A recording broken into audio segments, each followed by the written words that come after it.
안녕하세요. 2019년 4월 27일입니다. 토요일이고요. 요즘 한 3일 정도 날씨가 흐리고 또 비도 내리고요. 봄비라서 좋긴 합니다만은 기온이 뚝 떨어져 가지고 또 춥게 느껴집니다. 건강이 약하신 분들은 건강을 잘 돌보셔야 될 만큼 이렇게 제 주변에도 연세 드신 분들은 굉장히 좀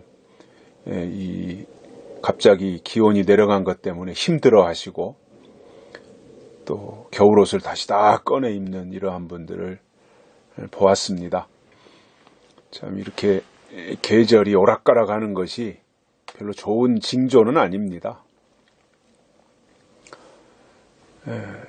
우리나라의 국가 정세나 또 기후나 이런 것들이 다 맞물려 있는 것 같습니다.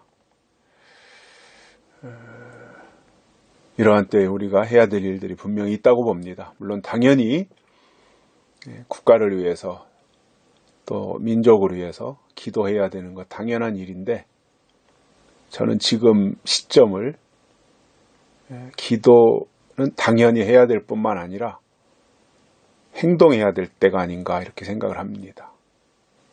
그래서 저도 오늘 토요일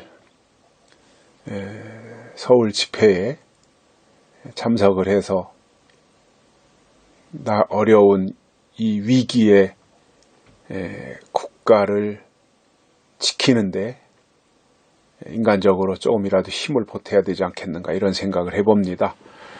시간이 되시는 분들은 또 광화문으로 다 모여서 나라와 민족을 위해서 분노도 하고 또 이 잘못 가고 있는 이 문재인 정부에 대해서도 뭔가 바로 갈 수 있도록 방향도 잡아주고 뭔가 이렇게 브레이크가 파열돼 가지고 그냥 질주하는 이 정권을 향해서 다시 한번 멈춰서게 하고 또 방향을 새롭게 수정하게 하고 그래서 대한민국이 바로 갈 수 있도록 하는 그 일을 우리 신앙인들이 또는 우파 국민들이 나서서 해야 될 때가 아닌가 그러한 생각을 가져봅니다. 오늘 말씀은 시편 91편 2절 3절 2절에서 보십니다. 내가 여호와를 가리켜 말하기를 저는 나의 피난처요 나의 요새요 나의 의뢰하는 하나님이라 하리니 이는 저가 너를 새 사냥꾼의 올무에서와 극한 연병에서 건지실 것임이로다. 아멘.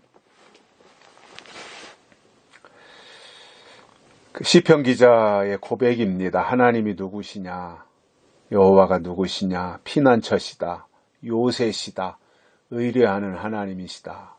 이렇게 고백했습니다. 맞습니다. 하나님은 우리의 최고의 피난처십니다. 피난처가 있다는 게 얼마나 좋은 거예요. 뭔가 위기를 만났을 때, 어려운 일을 당했을 때 피할 곳이 있다라고 하는 게 얼마나 좋은 일입니까?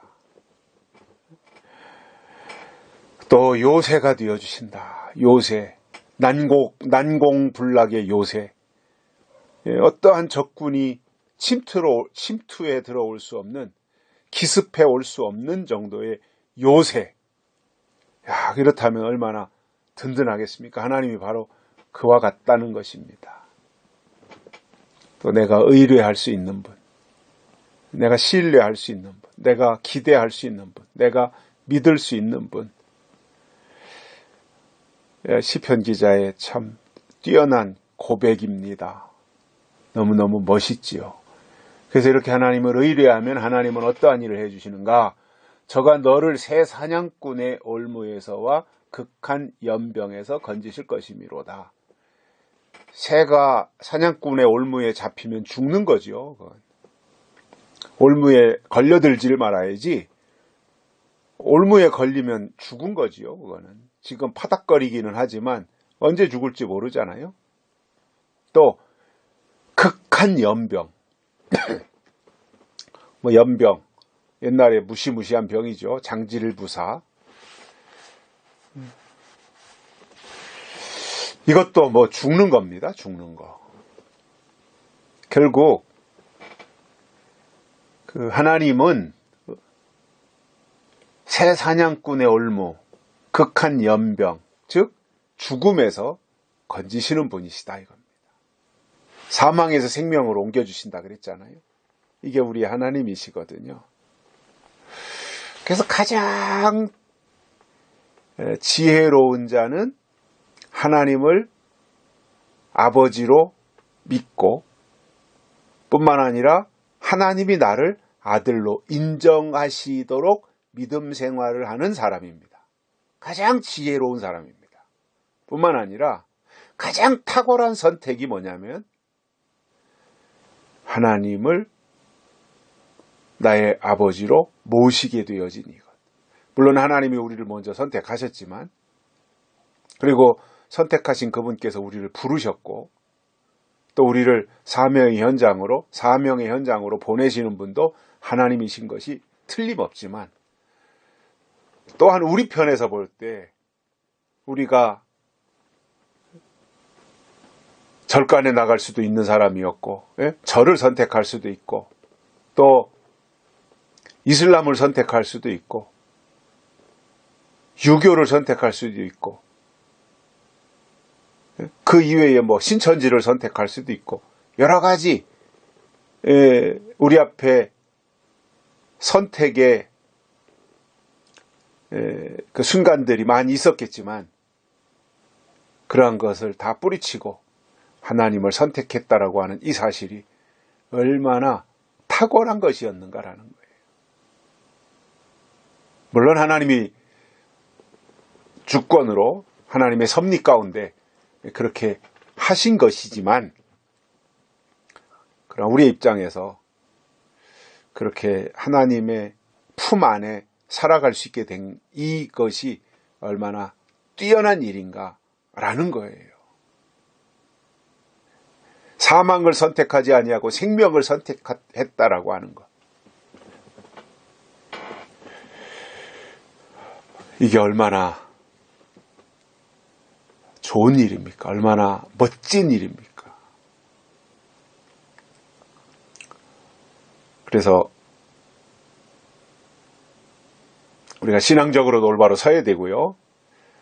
늘상 하나님과의 대신 관계를 잘 점검해야 되고요.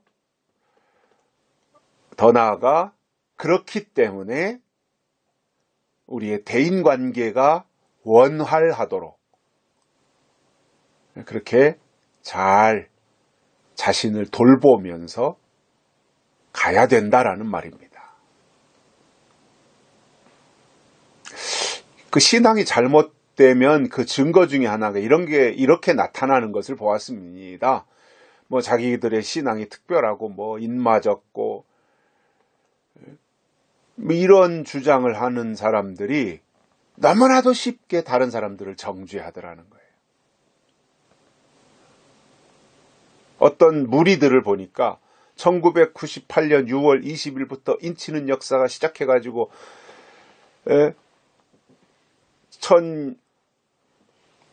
2001년 12월까지 98, 99, 2001년 12월까지 3년 반 동안 인친다. 1998년 6월 20일부터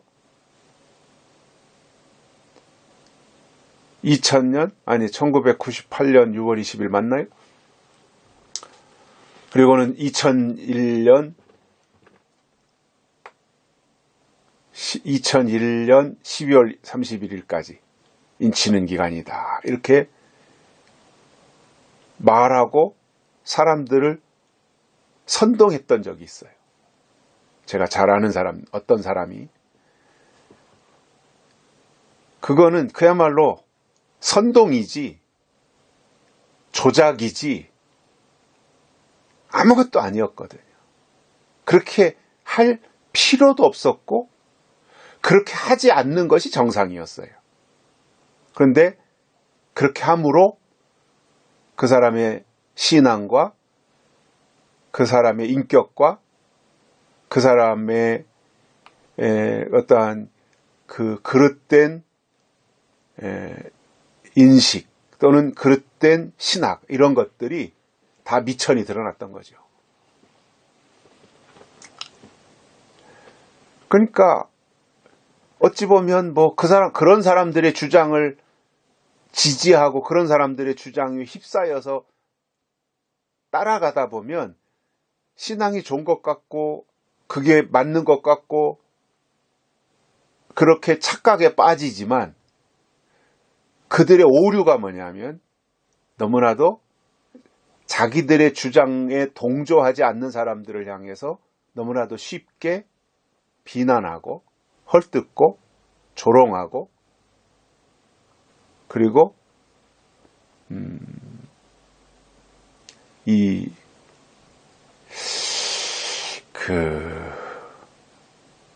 이러한 모습으로 나타나더라는 거예요.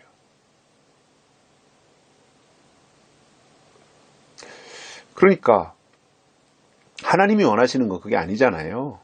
안타깝게 여기고 뭔가 정말 자기들이 옳고 자기들의 주장을 주변에 있는 누군가가 따라주지 않는다면 안타깝게 여기고 그래서 어떻게든지 그들로 하여금 돌이켜서 합류할 수 있도록 기도해주고 권면하고 해야 되는데 전혀 다른 모습으로 정말 얼굴은 표독스러운 얼굴을 하고 말은 완전히 그냥 그 벙구나무 가시도 치듯이 그렇게 다닥다닥 가시, 뭐 장미의 가시는 저리 가라 할 정도로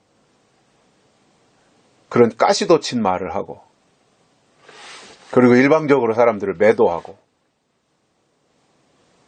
평가절하하고 폄훼하고 그러면서 보면은 가증스럽고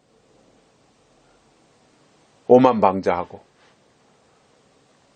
말과 행동이 다르고 이러한 모습을 하고 하나님의 일을 한다? 어떤 뭔가 좀 모자라든가 뭔가 뭐 잘못을 했다든가 이런 문제하고는 다른 거거든요. 그거는.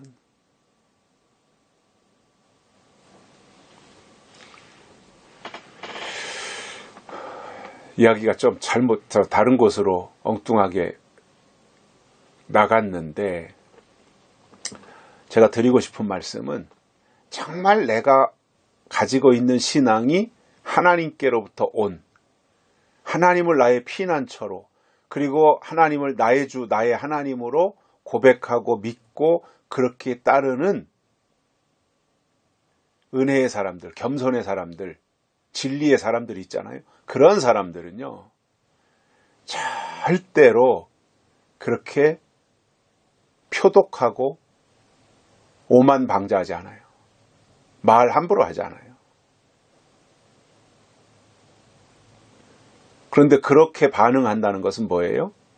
그들 속에 하나님이 없다는 이야기거든요. 예수님이 언제 그렇게 표독스러운 모습 보인 적 있어요? 예수님이 언제 앞뒤가 다른 적 보이신 적 있어요?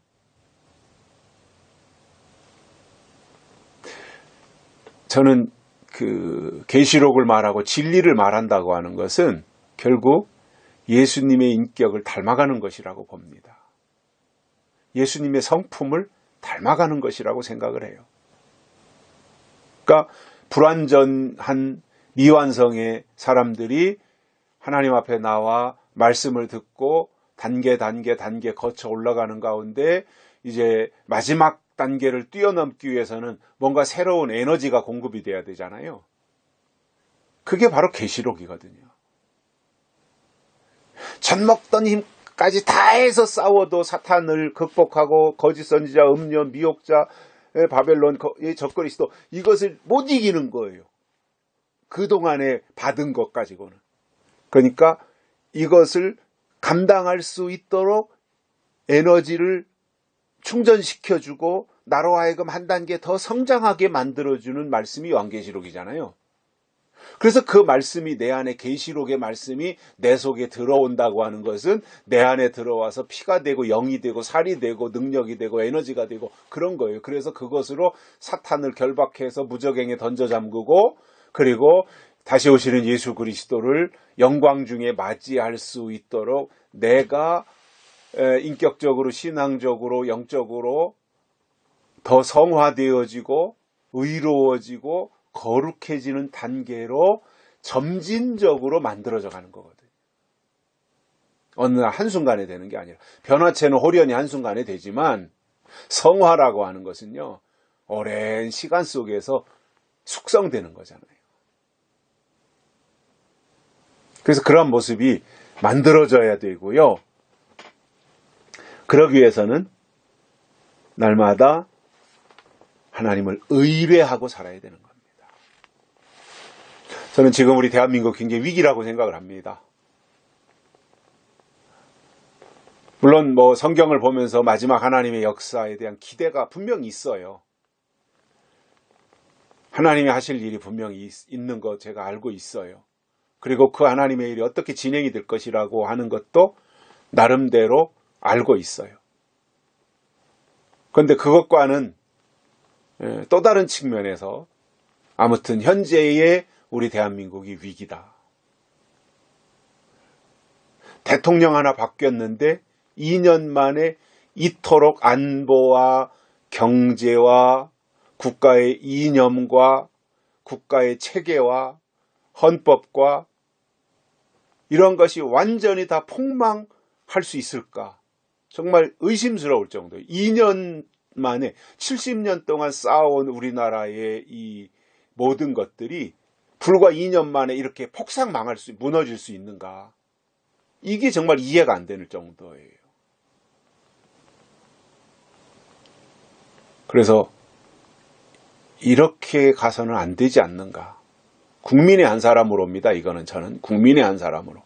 이렇게 가서는 대한민국이 안 된다. 물론 하나님의 또 다른 섭리가 있다는 거 제가 알지만 국민의 한 사람으로 이렇게 가서는 안 된다.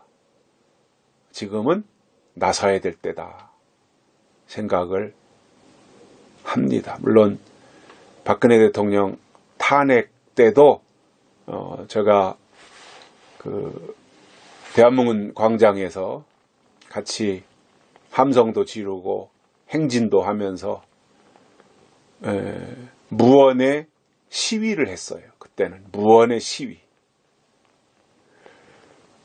근데 2년이 지난 지금은 뭔가 목소리를 높이고 침몰해가는 이 대한민국 호를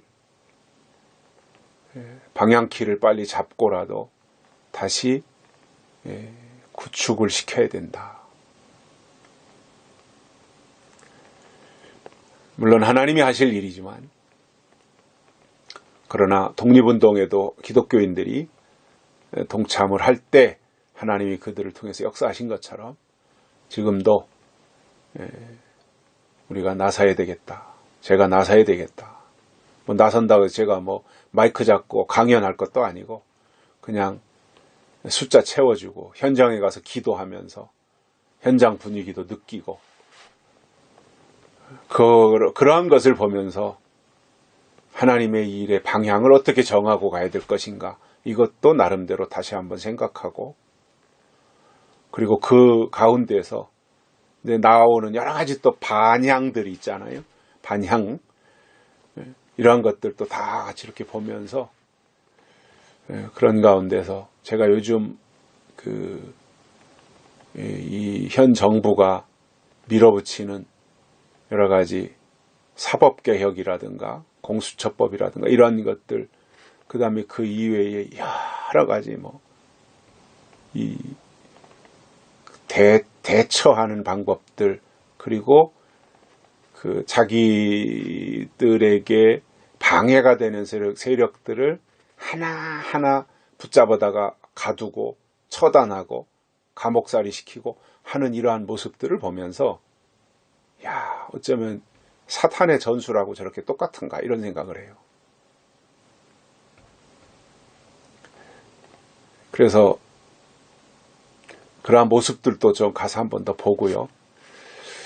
의로운 자들이 어떻게 의로움을 나타내고 사악한 자들이 어떻게 악한 일들을 나타내는가, 이러한 것들을 제가 한 번 더 가서 보고 오려고 합니다. 조금이라도 힘을 보태주고 싶은 마음이고요. 시간 되시는 분들도 함께 동참해 주시면 좋을 것 같습니다. 아무튼 지금 현재를 보면 대한민국은 침몰하는 배와 같습니다. 위기입니다. 이러한 때 우리 살아있는 믿음의 동역자들이 앞장서야 될 때라고 봅니다. 그런데 한국교회는 잠자고 있습니다. 다수의 한국교회가 잠자고 있어요. 목회자들이 다 위기의식이 없어요. 너무 믿음이 좋은 건지도 모르죠.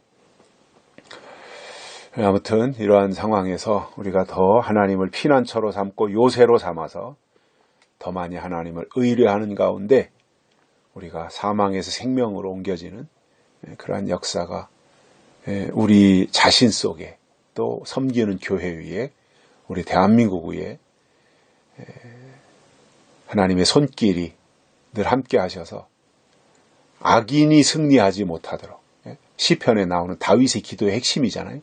다 악인이 승리하지 못하도록 악인을 하나님이 들춰내셔서 악인을 물리치시는,